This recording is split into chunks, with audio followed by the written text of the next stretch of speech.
Salut les amis, j'espère que vous allez super bien, que vous avez passé une excellente semaine sur les marchés. Alors cette semaine, nous avons eu la majeure partie quand même de nos plans qui sont bien déclenchés, sont bien déroulés.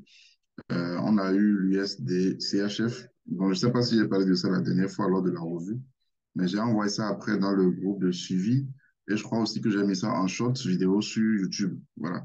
Vous allez voir, vous allez remarquer depuis un moment, je mets souvent des shorts vidéo. Donc en semaine, il y a des plans, il y a des paires que je n'ai pas analysés en week-end et que je mets en short, d'accord? Que je mets en short vidéo sur YouTube. Donc vous pouvez de temps en temps voir. Mais normalement, si vous êtes abonné à la chaîne, vous devez recevoir la notification. Et si ce n'est pas le cas, activez juste la cloche de notification en description de la vidéo. Alors là, je suis sur le graphique de l'US 100. Je vais commencer rapidement par l'US 100. Alors sur l'US 100, qu'est-ce que vous avez? Vous avez, bon, on a une tendance haussière. Je suis sur le graphique daily, hein. On a une tendance haussière et tout. Depuis un moment, vous voyez, ça ne fait que former des sommets de plus en plus bas. D'accord? Donc, c'est ainsi annonciateur d'un éventuel retournement de tendance. Alors, ici, vous avez cette zone. En temps normal, ici, quand on avait ces deux sommets, c'était un double top, en fait. Là, on peut parler de triple top, si vous voulez. On peut parler de triple top. Je peux aussi tracé par ces différents sommets. Et là, vous voyez que ça nous forme un bon triangle descendant. Alors ici, qu'est-ce que vous avez? Le prix est actuellement dans la bonne inférieure, appelez ça comme vous voulez, la bonne inférieure du triangle descendant ou bien euh, la ligne de coup de triple bottom et non, de triple top si vous voulez. D'accord? En tout cas, toujours est-il que nous sommes dans une zone de support. Alors, vous voyez ici, on a une première réaction, un rejet ici également, pareil. Donc là, il faudrait maintenant voir. Là, nous sommes sur le graphique des lignes, donc il faudrait faire attention. Si on éventuellement devait trader avec les bougies daily, donc il faudrait attendre la clôture de la bougie du lundi. D'accord? Le lundi soir, avant de chercher à prendre cette position. Donc, soit on aura une clôture daily en dessous pour prendre une vente, ou carrément on aura une bougie de retournement, d'accord? En daily pour chercher à prendre un achat. Donc, vous pouvez aussi aller en H4. Donc, en H4, voilà ce que vous avez. Donc, n'oubliez aussi pas que les indices, d'accord, particulièrement les indices US sont corrélés au DXY, c'est-à-dire à l'indice du dollar. Donc, généralement, quand le dollar monte, d'accord, quand le dollar monte, comment on appelle ça, les indices descendent très souvent, surtout avec le S100. Et la corrélation, c'est comme ça. Quand le dollar monte, le Nasdaq descend, d'accord, et quand le dollar, et vice-versa, quand le dollar chute, d'accord, le Nasdaq monte. Donc, et vous allez voir qu'actuellement, nous sommes sur une zone majeure. D'accord? Nous sommes dans une zone majeure, tant sur le dollar que sur le Nasdaq. Donc là, je suis sur le Nasdaq et comme je vous l'ai dit, soit clôture, soit rebond et tout. Si je viens sur le DSY, pareil. Là, j'ai envoyé un sondage dans le canal. Vous avez vu, on a parlé de ce sondage où je parlais, je demandais si nous sommes en train d'assister à la formation d'une épaule, tête, épaule, d'accord, ou c'est une consolidation, ou bien c'est carrément une correction et tout. Bon, la majeure partie, je crois, a voté pour épaule, tête, épaule. Et c'est possible, hein, c'est bien possible, mais il faudrait quand même faire attention. Bon, là, vous avez vu que j'ai retracé ce support aussi. Donc, éventuellement, s'il devait y avoir épaule, tête, épaule, il faudrait qu'on casse cette zone. Et d'abord, avant d'arriver dans cette zone, il y a ce support aussi qu'il faudrait casser. D'accord? Donc, on a épaule, tête, épaule, c'est vrai, mais nous sommes également sur un support aussi. Donc, si le dollar devait reprendre sa hausse, là, vous allez voir qu'on aurait une baisse. D'accord? On aurait la confirmation de la baisse sur le Nasdaq. Alors, ici, d'accord? Donc, ici, il faudrait vraiment faire attention et voir comment est-ce que nous aurons la clôture que nous aurons le lundi, voilà, le lundi soir. Alors, on peut aussi chercher à prendre des hausses, d'accord? Vous voyez, ça ne fait que laisser des mèches et tout. Donc, on peut chercher éventuellement à prendre des achats, sur ce rebond. Mais si clôture, comme je vous l'ai dit, il faudrait vraiment faire attention. Et je n'ai pas regardé le calendrier. Peut-être qu'il y a, peut-être qu'il y a, comment on appelle ça, qu'il y a des informations. Je vais regarder après.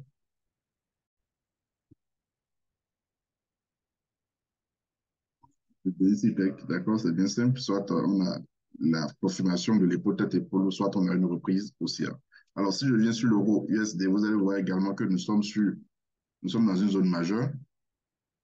OK? Là, vous avez la résistance baissière, à peu près comme ce que nous avons sur le DCY. Vous avez la résistance baissière. Ici, vous avez cette résistance baissière également. Et quand je trace le FIBO sur ce niveau, vous allez voir que on a touché les 61,8 déjà, mais le prix pourrait éventuellement revenir chercher les 61,8 et au même moment la résistance baissière. Est-ce que ça va annoncer une reprise baissière? C'est possible. Ça pourrait également casser. De toute façon, une cassure de ces deux droites, en tout cas de cette zone de convergence, d'accord, ou de cette zone de confiance, si vous voulez, pourrait nous donner vraiment le scénario aussi, c'est-à-dire ça pourrait nous confirmer le scénario aussi. Donc, il faudrait obligatoirement qu'on passe, d'accord, au-dessus de cette zone ici, d'accord, pour espérer une hausse. Et vous voyez que ça coïncide avec les 68. Maintenant, éventuellement, si on doit chercher, puisque le prix peut ne pas revenir chercher les 68 avant de redescendre. OK? Donc là, je peux aller en M15 et vous allez voir que nous avons en quelque sorte euh, un triangle ascendant, hein, je crois, un triangle ascendant. Voilà. OK? Nous avons un triangle ascendant avec la borne inférieure. Maintenant, est-ce qu'il faudrait attendre? Cela dit, le prix ne vient pas, au cas où le prix ne viendrait pas chercher les 61 dans la zone ici, avant de redescendre, on a quand même beaucoup d'espace. Hein, donc, vous pouvez aussi encore aller en M5, parce que là, sur en M15, vous pouvez aller en M5, tracer celui-là, ce petit truc-là, et puis chercher une entrée, quoi. Voilà. Autrement, vous attendez carrément que ça casse ce support aussi. Là, on aura la cassure par le bas du triangle ascendant. D'accord? Donc, soit par le bas, soit par le haut. Par le haut, ici, ça va nous donner la confirmation de la cassure des 61 et tout. Et puis bon, ça pourrait partir. Alors, je reviens en H4. Alors, il y a les paires dont j'ai parlé tout à l'heure. On a Euro AUD. Euro AUD qui, c'était vraiment parfait. Le plan initial, c'était quoi d'ailleurs? Le plan initial, mais je savais quand même que, bon, généralement, c'est que ça fait une fois que ça réintègre. En fait, on a parlé de cette épaule, tête, épaule inversée. On a eu cassure. Donc, le plan initial, c'était achat ici. D'accord? C'était achat sur pullback en quelque sorte. Mais on a pris l'achat, je crois même que j'ai envoyé ça dans le canal et dans le groupe de suivi. Une fois le plan initial établi, une fois que ça a réintégré, en fait, je me disais que bon, c'était vraiment évident que ça revienne chercher les 61 ou 50%. Et ici, vous voyez, ça a d'abord cherché les 50% et puis paf, c'est revenu, c'est parti et puis c'est revenu chercher et le support aussi et les 50%. Bon, en tout cas, on avait quand même une très bonne zone, d'accord, de confiance ici et puis c'est parti. Donc, j'ai pris ici, ici et la première position qui était ici. Donc, les objectifs ont quand même été atteints. Le premier objectif, c'était ça a été atteint, et puis on a eu cette zone ici, et puis on a l'objectif final qui est en Russie. Alors, il n'est pas impossible, d'accord? Je vais enlever ça. Il n'est pas impossible que pour la semaine à venir, qu'on ait une correction, d'accord? Il est fort probable que ça corrige et que ça nous donne une nouvelle entrée. Comme ça peut partir, de toute façon, ça dépendra de l'évolution du marché, du prix. On pourrait éventuellement adapter le FIBO à l'évolution, d'accord, des bougies. Donc, soit ça augmente, ça continue et tout. D'accord. De toute façon, si vous n'avez pas pris position ici ou bien ici, d'accord, ce ne serait pas vraiment évident de rentrer à la hausse totalement en hausse. Voilà. En plus, bon, je crois que on a quelque chose comme ça. C'est-à-dire le prix pourrait éventuellement chercher à venir. Bon, voilà, éventuellement chercher à toucher cette bande supérieure et tout. On pourrait avoir un canal ascendant ou un biseau. C'est possible. D'accord, ça pourrait revenir ici avant de redescendre, c'est possible. Donc, on pourrait également ajuster le FIBO. Donc, c'est un très bon plan également pour ceux qui n'avaient pas pris. Vous attendez carrément que ça corrige. Ou vous pouvez également chercher la correction sur ça. Il y a l'euro NZD. Je ne sais pas, je ne me rappelle plus si j'ai parlé de ça le week-end passé, mais je sais quand même que j'ai parlé de ça il y a 2 semaines. On avait un plan il y a 2 semaines, je crois, bien c'était oui, il y a 2 semaines, où la position devait être prise quelque part ici, et puis ça a touché le stop. Bon, après, moi, j'ai repris après la formation de ce double bottom, oui, et ça a été même mis dans le, comment on appelle ça, sur mon short YouTube. Voilà, les shorts YouTube, j'ai fait ça. D'accord? Une prise de position sur la cassure du double bottom. Et en daily, vous voyez, on a eu une grande figure ici, double bottom également, cassure, en quelque sorte pullback, et puis paf, ça casse. En tout cas, on a quand même eu pas mal de possibilités, d'accord? Ici également et ici. Donc, et cette fois-ci, j'ai tracé cette zone FIBO de ce mouvement où je me dis, voilà, au cas où on aurait une correction, le prix viendra dans la zone ici avant de repartir, ou on pourrait également avoir carrément une correction de tout ce mouvement. Bon, n'oubliez pas, nous sommes dans un canal, D'accord? Je vais en daily, vous allez voir. Nous sommes dans un canal ascendant, un canal, bon, disons biseau, parce que c'est pas parallèle. Nous sommes dans un biseau ascendant, et puis depuis ce niveau, ouais, ça ne fait qu'évoluer. Ça peut continuer, la hausse peut continuer pour venir chercher la bonne super, c'est bien possible. Mais il est fort probable que ça corrige. D'accord? Il est fort probable que ça corrige. Donc, si vous n'étiez pas à l'achat depuis ici ou ici, ce ne serait pas vraiment intéressant de rentrer à la hausse en haut ici. D'accord? Soit vous attendez carrément. D'accord? Si vous voulez être très prudent, hein, vous prenez un Fibo Daily. Vous prenez un Fibo Daily de tout ce mouvement, ou bien vous allez en H4, vous faites comme moi, vous allez tracer un Fibo de ce mouvement ici. Voilà. Et puis vous attendez. Donc ça pourrait casser ainsi, éventuellement, de la correction, ça pourrait casser le support aussi et venir dans la zone, hein, c'est possible. Et n'oubliez pas, c'est ce petit fibo. Donc, comme je l'ai dit, on peut également prendre tout le mouvement. Tout le mouvement. Et là, on aura une grande correction avant la reprise haussière. Voilà. Donc, toujours est-il qu'on ne peut plus rentrer à l'achat ici. Il faudrait que ça corrige pour qu'on puisse avoir une bonne entrée. Alors, à part l'euro NZD, voilà, il y a aussi, bon, c'est pas fini avec la AUD NZD, hein. Il y a AUD USD, AUD USD. Bon, on a cette zone-là qu'il faudrait casser. Donc, tout dépend du dollar, en fait. S'il y a une reprise aussi du dollar, donc ça risque de casser la zone, de casser cette droite, et puis paf, on aura une chute. D'accord? Mais si éventuellement il devait avoir la confirmation de l'épaule, tête-épaule, et cassure de la ligne de coup, alors là, on aura chute du dollar et puis on aura une reprise haussière de l'AUD USD. Voilà. Donc, c'est voilà ce que vous avez, d'accord, cette zone-là à surveiller. Pareil pour le NZD USD. Bon, seulement que ici, c'est un peu plus clair dans la mesure où, bon, je viens en daily.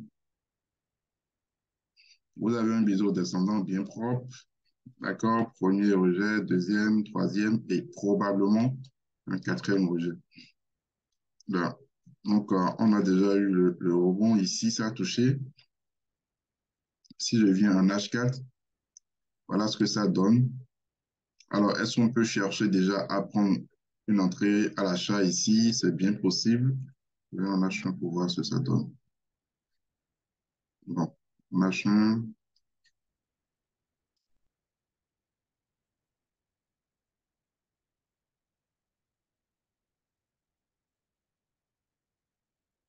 En tout cas, même s'il devait y avoir cassure, il faudrait quand même faire attention. Il faudrait qu'on ait une bonne bougie haussière. OK, il faudrait qu'on ait une bonne bougie haussière avant de chercher tout achat. Voilà.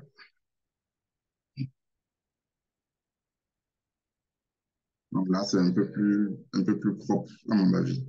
Bon, ou ça peut également revenir en bas. Là, on aura un très bon ratio à acheter en bas et puis bon, avoir une confirmation ici, voilà, cette zone-là. Donc, quand même après cassure de cette résistance baissière, donc il faudrait qu'on ait la confirmation. Bon, on aura probablement un double bottom si éventuellement il devait y avoir cassure de cette résistance baissière. Alors, à part cela, je voulais parler de quoi déjà? Voilà le gold qui atteint des sommets, qui fait décoller. Bon, tout ça, c'est lié aux tensions au Moyen-Orient, Palestine, Israël et tout. Bon, c'est à cause de tout ça que vous avez, bon, vu que le gold est une valeur refuge, ça ne fait que jouer son rôle. Vous voyez comment ça a décollé ici. La semaine, le vendredi, je suis passé. Le plan, c'était quoi? Le plan du dimanche passé, c'était euh, de surveiller cette zone. Ouais, surveiller cette zone. Ici, c'était venu, ça a laissé des mèches. Bon, ça n'a pas plu. Mais au finish, ça a décollé. Ça a décollé. J'ai pris le gold en M15, je crois. Voilà, je crois que c'était quelque part ici, en M15. Là, on est en achat en M15, et puis quelque part ici. C'était un Fibo 61,8% ici. Voilà. Alors, ici, j'ai tracé le support aussi. Je suis en H1. Je suis sûr, si la tension devrait se poursuivre au Moyen-Orient, c'est très fort probable, d'accord, qu'on assiste à l'évolution, d'accord, à la hausse du gold, que ça continue. J'aurais quand même souhaité que ça corrige pour nous donner une très bonne entrée. Voilà. Ça pourrait éventuellement corriger peut-être dans la zone ici. Ce serait parfait. Je vais voir. Voilà. Là, ce serait parfait. Voilà. Une très bonne entrée dans la zone ici, ce serait vraiment parfait. Ça pourrait corriger si nous donne une entrée. Ce serait bien. Bon, bien sûr, comme je l'ai dit, c'est une prévision, hein. C'est pas une prédiction. Donc, ça pourrait continuer à monter sans pour autant corriger. Toujours est-il qu'il faudrait chercher une très bonne entrée. Il ne faudrait pas rentrer à la hausse parce que c'est en train de monter tout simplement. Je voulais aussi Euro JPY que je suivais. On a parlé de ce range plusieurs fois. 240 H4. Voilà. Bonne supérieure, bonne inférieure, bonne supérieure, ainsi de suite. Jusqu'à ce que le vendredi, ça a cassé. Est-ce que c'est une bonne cassure? Je ne sais pas trop. Mais bon, ça me tente bien un achat. D'accord? Un achat avec un stop légèrement sous ce creux ici. Donc, ça me dit bien, avec les mèches que ça a laissé, vous voyez, on a une première tentative, et puis, paf, ça casse finalement, et là, ça essaie de réintégrer, mais ça n'a pas pu. Ici, pareil. Donc, on peut chercher un achat, OK? On peut chercher un achat avec un stop sous le support aussi, d'accord? Pour ne pas avoir. L'objectif serait la bonne supérieure de ce biseau ascendant que vous avez ici. Voilà. Bonne supérieure et bonne inférieure, bonne supérieure, bonne inférieure, bonne supérieure, bonne inférieure, bonne supérieure éventuellement. Voilà. Donc, je crois que j'ai fait le tour. On a parlé déjà de. Bon, je crois que c'est bon, hein. Je ne sais pas s'il y a d'autres. De toute façon, je vais continuer avec les shots. S'il y a des paires que j'ai oubliées, je vais faire des shots et mettre ça sur la chaîne YouTube. Et vous pouvez également voir ça. Donc, n'oubliez surtout pas de liker, de partager, de vous abonner si ce n'est pas encore le cas et d'activer la cloche de notification également. Pour ceux qui sont intéressés par la formation FIBO, stratégie complète FIBO, vous avez toutes les informations en description de cette vidéo pour recevoir la formation. Pareil pour, comment on appelle ça, pour intégrer le groupe de suivi, vous avez toutes les informations. Voilà. Vous passez un excellent dimanche et très bonne semaine de trading à vous.